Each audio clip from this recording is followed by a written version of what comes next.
Olá, é muito bom estar com vocês novamente, depois aí de um intervalo para as festas de fim de ano, para a gente descansar um pouco a cabeça.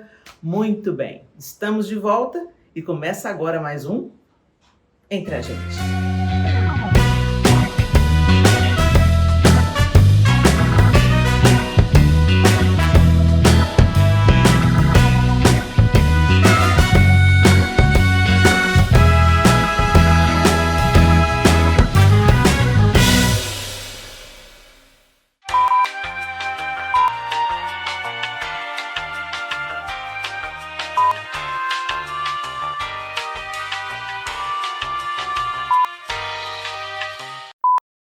Pergunta da Rosângela. Não participo de nenhuma igreja, porque era católica, mas com a leitura da Bíblia em casa e com testemunhas de Jeová, percebi que muitas coisas que aprendi na igreja católica estavam erradas. Meu marido ainda é católico e não aceita que eu frequente outra igreja. Agora acompanho só as suas pregações. É errado eu não ir à igreja? Bom, vamos lá. O que é mais importante, vamos nos ater àquilo que transformou a sua vida, a leitura da Bíblia. A partir do momento que nós lemos a Bíblia Sagrada, as Escrituras Sagradas, a gente tem uma nova compreensão, não apenas pelo nosso intelecto, mas porque começou na sua vida, Rosângela, não é isso, Sofia? Começou na sua vida, Rosângela, uma obra de convencimento do Espírito Santo de Deus. O Espírito Santo de Deus, através das Escrituras Sagradas, tem te revelado Jesus Cristo como Senhor. Essa é uma obra do Espírito. Que coisa boa é saber que você tem descoberto isso aí no ambiente da sua casa. Mas é claro, é importante nós congregarmos. A própria Escritura Sagrada, a própria Palavra de Deus diz para a gente não deixar de congregar, ou seja, de nos ajuntarmos com outras pessoas que pensam de maneira semelhante a nós, para nós sermos instruídos, para nós sermos disciplinados, educados e para nós exercermos na prática tudo aquilo que nós temos aprendido na Palavra de Deus, na comunhão da igreja. Mas você tem uma situação aí na sua casa. O seu marido professa a fé cristã, mas ele é cristão católico. E você tem descoberto que algumas coisas não coincidem, não está encaixando aí na sua maneira de crer ou nas Escrituras Sagradas. E, gente, não quero entrar aqui no método de criticar qualquer religião. Jesus não veio fundar uma religião. Jesus veio fazer reconciliação entre o homem e o Criador, uma vez que nós não temos condições de salvar a nós mesmos. Ok? Então não quero entrar aqui nos méritos das diferenças doutrinárias, quem está certo, quem está errado, ok? Vamos nos ater ao que interessa aqui nessa pergunta. Então, Rosângela, é importante a gente congregar sim, mas é importante também você viver em paz com seu marido. Então o que eu sugiro para você? Que você e o seu marido comecem a praticar a oração e a leitura da palavra juntos, sem discutir religião. Comecem juntos, como família, como casal, né? A ser igreja aí na sua casa. Comece a orar uns pelos outros, orarem pelos filhos, orarem pelas questões da família, orarem por uma série de outras situações. Pratiquem o tempo de oração juntos e leiam também as Escrituras Sagradas juntos. Então, se o seu marido é católico, subentende-se que ele é então um cristão, ok? Então, ele acredita que Jesus Cristo é o Filho de Deus. Então, se atenham àquilo que vocês se identificam e comecem a praticar essa comunhão na oração e na leitura da palavra. E que o Espírito Santo faça a obra no coração de vocês dois. Eu acho que você criar caso, criar briga em casa, criar uma ruptura com seu marido e tudo, não é essa que é a vontade de Deus. E agrada ao Senhor que você edifique o seu marido, que você seja uma inspiração para o seu marido, que você, ao invés de chocar com a fé do seu marido, que você some com ele a sede, a fome por saber mais de Deus. Então começa a conversar. Você não quer, meu bem, que eu vá na igreja? Então tá bom. Então você pode orar comigo? todos os dias? A gente pode separar pelo menos um dia na semana para a gente estar lendo a Bíblia juntos? Ou uma hora no dia para a gente estar lendo a Bíblia juntos? É porque eu tenho recebido tanto de Deus, eu tenho aprendido tanto de Deus e eu quero compartilhar isso com você. E deixe que o Espírito Santo faça a obra no seu coração, né? Que ele consolide aquilo que ele já está fazendo no seu coração e que através da sua vida o seu marido também comece a ter mais fome e mais sede e busque o Senhor. Pergunta da Thaís. Falta de respeito nas palavras é motivo para o divórcio? Ou a mulher deve ouvir todo tipo de humilhação e continuar com o casamento? Sei que, biblicamente, somente diante do adultério. Mas o que fazer nessas situações?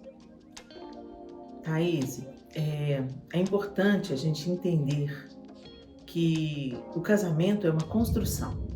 As pessoas acreditam que um casamento feliz, um casamento saudável, né? Ele brota, ele acontece, ele é fruto do acaso ou da sorte. E isso não é verdade. O casamento é a firme decisão de duas pessoas de se respeitarem e de cultivarem o que começou com uma atração e uma paixão, né? Que isso comece a ser exercitado para que o amor seja fortalecido. O amor, ele não é um sentimento apenas. Ele não é aquele sentimento arrebatador, de frio na barriga, de um sentimento de plenitude todo o tempo, um sentimento de felicidade todo o tempo. O amor é decisão, é escolha. E é a escolha de investir naquilo que você um dia escolheu. É claro que não é a vontade de Deus que você viva debaixo de abuso verbal, né? As palavras também, elas são abusadoras. Então, talvez com cuidado, com carinho, com propósito, com estratégia, você possa fazer o seu marido entender que as palavras dele estão te ferindo. E tem que entender o porquê disso, né? Ele já dava sinais sobre isso antes do casamento? É um período que vocês estão passando? Porque de repente, quando o homem está muito pressionado, homens e mulheres, né? Nós, homens e mulheres, às vezes a gente está passando por um período de grande pressão, pressão psicológica, angústia, medos, até de depressão. E muitas vezes isso estoura em raiva. E quando a gente está com raiva, o que a gente faz? Besteira. A gente fala besteira, né? E muitas vezes as pessoas mais atingidas, quem são? As pessoas que estão vivendo debaixo do mesmo teto que a gente. As pessoas que são mais próximas são as que sofrem mais com os altos e baixos do nosso temperamento. Então você tem que fazer perguntas honestas. O seu marido está passando por um período ou ele era assim sempre? Ele sempre emitiu sinais e você não os quis ler. Ele sempre foi abusivo com as palavras e você pensou, não, eu vou mudar ele. Então eu não sei qual que é a sua situação, mas eu creio em restauração. Eu creio em cura nos casamentos. Eu creio que se houver pelo menos a intenção e a busca determinada de um dos cônjuges para que haja conserto, ele pode influenciar o outro para que busquem juntos. Porque, na verdade, precisa de dois, né, gente? Para um casamento dar certo, precisa de dois intentando, dois intencionais na busca de um relacionamento feliz. Mas pode começar por um, a influência de um, a transformação de um, as palavras diferenciadas de um, e isso pode transformar o outro. A percepção de um pode transformar o outro, pode influenciar o outro. Então você precisa de ser honesta nas suas perguntas para identificar o porquê que o seu marido está usando palavras abusivas. Você também retruca nas mesmas palavras abusivas? É pau e pedra? É troca de amabilidades? Ele está num período de grande pressão, de estresse, de dor, de luto, de coisas não tratadas?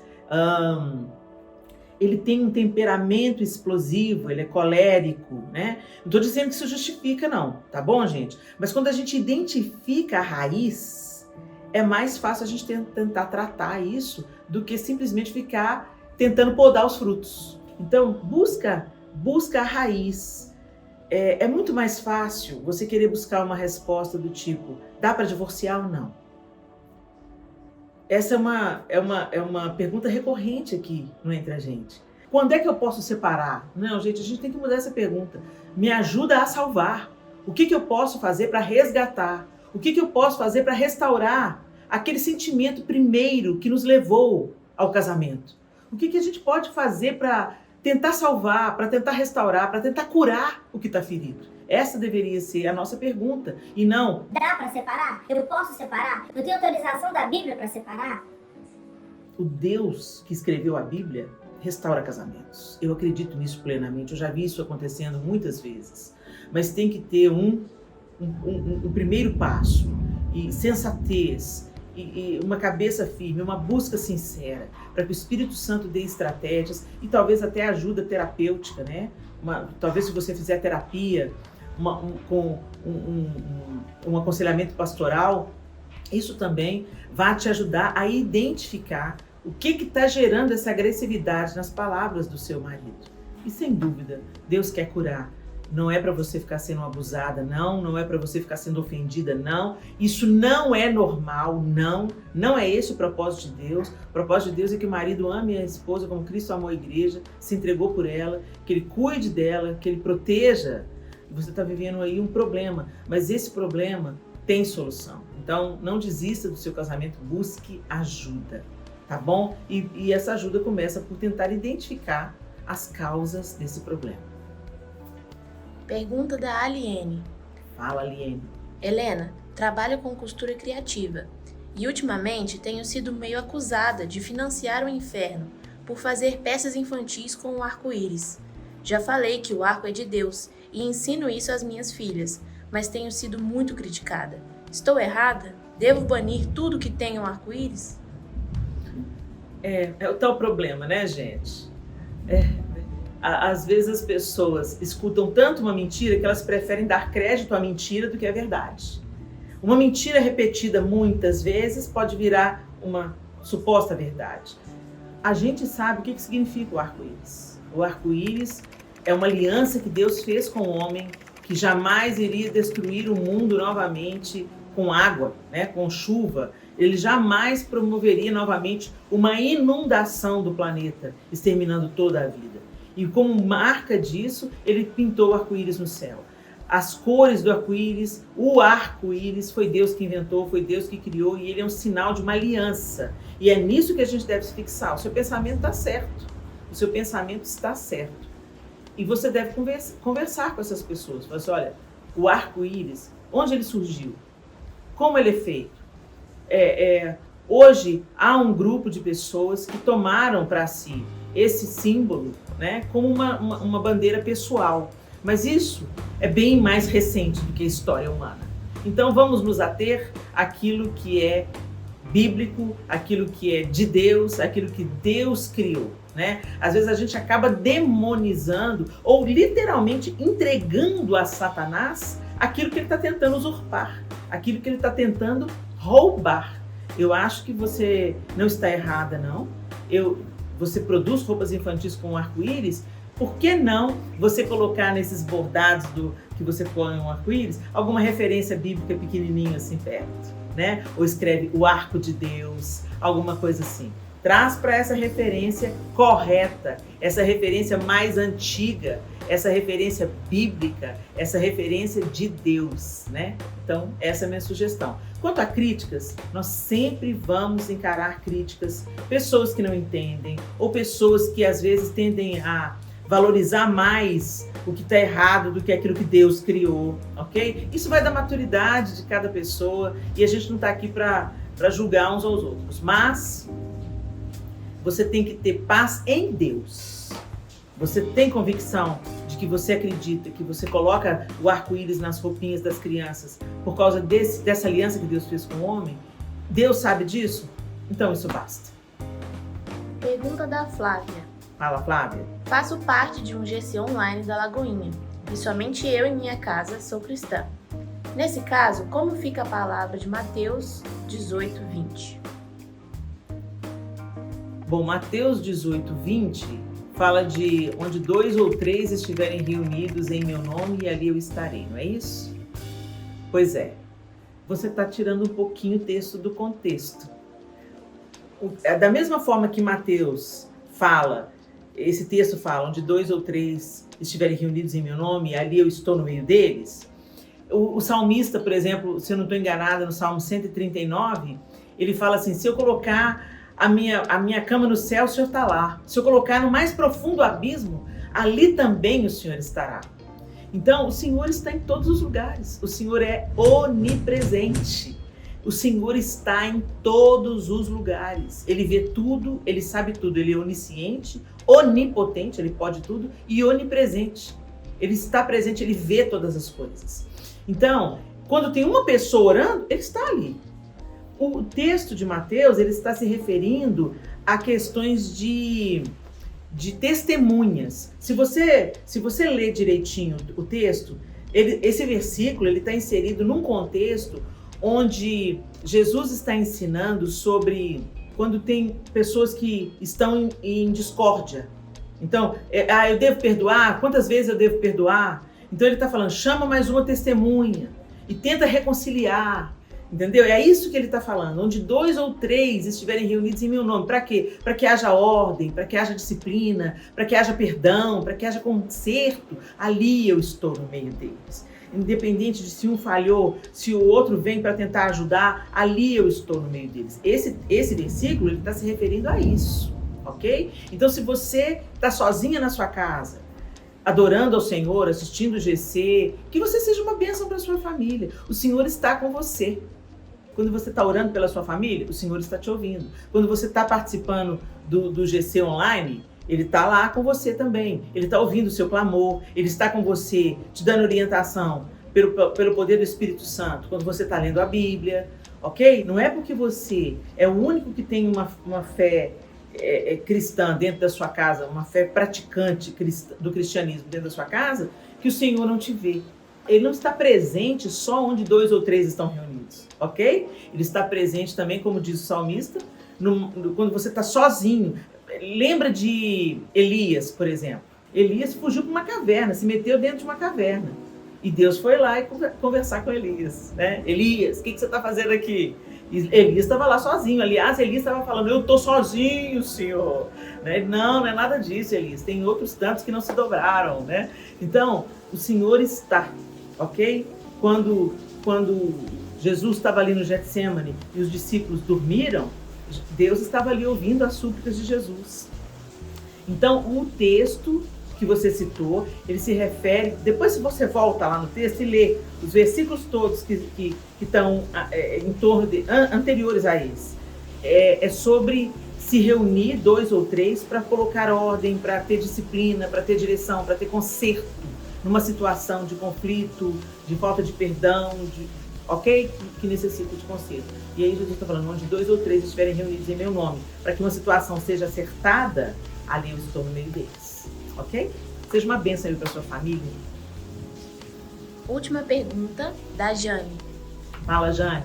Estou junto com meu companheiro há 12 anos. Temos 2 filhos. Ele foi e é o único.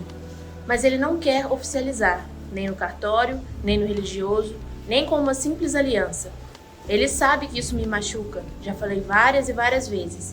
A impressão que tenho é que ele não quer e não vai oficializar mesmo. Devo lutar por essa união? Deus reconhece a minha família? É claro que você deve lutar por essa união e é claro que Deus reconhece a sua família. Você diz que você vive num relacionamento monogâmico, de fidelidade e que já tem filhos. O ideal é que isso seja legalizado, né? Que isso seja colocado diante de Deus, diante dos homens, ok? Mas para isso, precisa dos 2 quererem. Você quer, ele não quer. E não é por isso que Deus deixa de entender você, entender o seu coração e querer trazer solução para essa situação. Agora você está falando com a pessoa errada. Você está tentando convencer o seu marido. Achei ótimo. Você disse que você já disse a ele.